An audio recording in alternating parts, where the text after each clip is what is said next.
We had a great time at the convention. I just wanted to give you a little brief report about how the National Convention was. It was very exciting, and we had some terrific speeches. I hope you all got to watch them on TV. What a contrast, between the Republican and the Democrat convention. Wendell mentioned about the platform committee, and I did want to add something about that too. I brought my copy.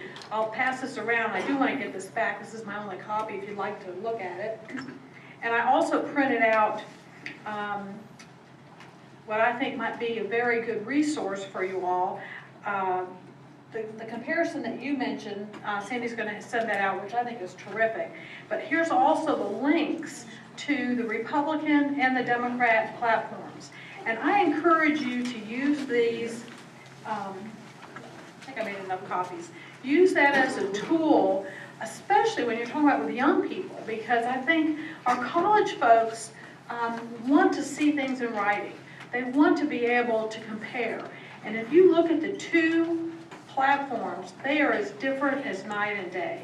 And our Republican platform this time, as Wendell said, is the most conservative platform I think we've ever had. I've been on the platform committee 3 times. I was in 1992 and 2008, and then I was on the platform committee this time.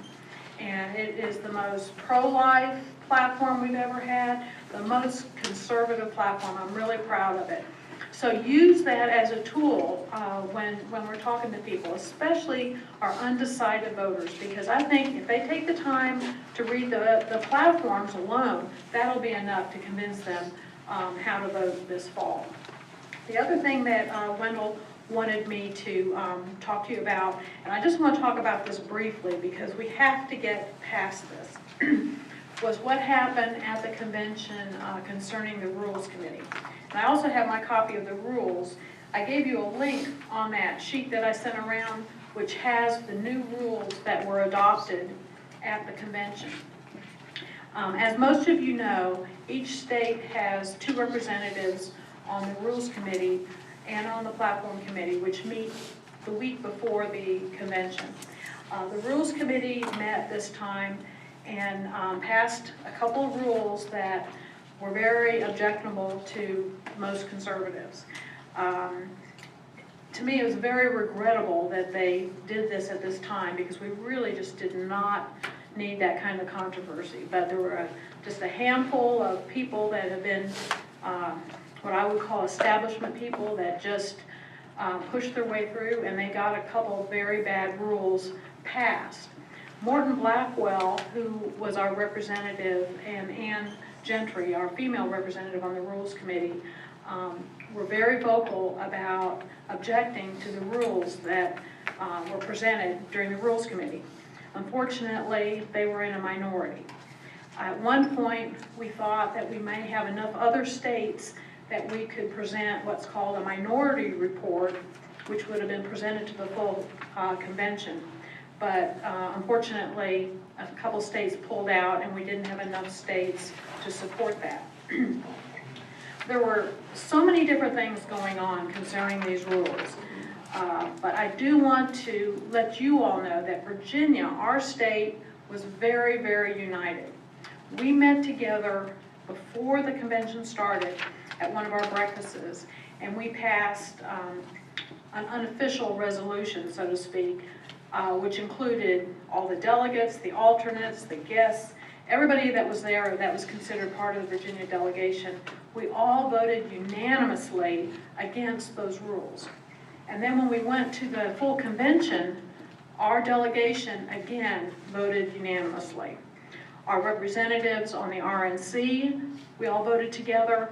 Our representatives on the committees voted together. So your representatives were very, very united. Unfortunately, I think it was mainly us in Texas that were pretty vocal about it. And then what happened on the floor of the convention, which in my opinion was very unfortunate, because I think we did have the votes to vote down the rules, but it was overridden. At this point, there's nothing we can do about it. Hold on just a second, John. We have another RNC meeting coming up in January. I assure you that I will be addressing this at that time. I don't know what we can do as far as changing things, but I know that Morton and I and Pat Mullins, we're all three together on this. We're going to do everything we can to try to change those rules. But at this point, we can't do anything. So I encourage you, for the sake of this election, let's just put this on the shelf for now, and we will deal with this later.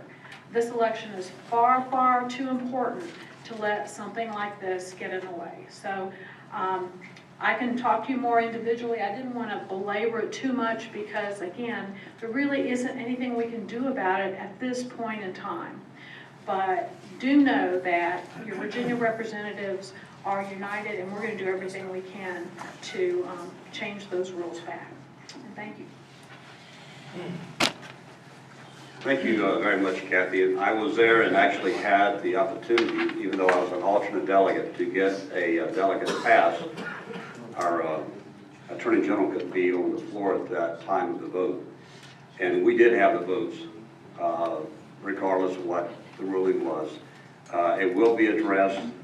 They're working on it politically. I'm encouraging the next president, senior advisor, Mark DeMoss, and others. I spent 15 minutes going over this issue with him because he didn't understand exactly. He's not on the political side, but he does have Romney's ear. I said, we've got to change this once this election is over with. So politically and advisory, we are very much committed to changing this rule here.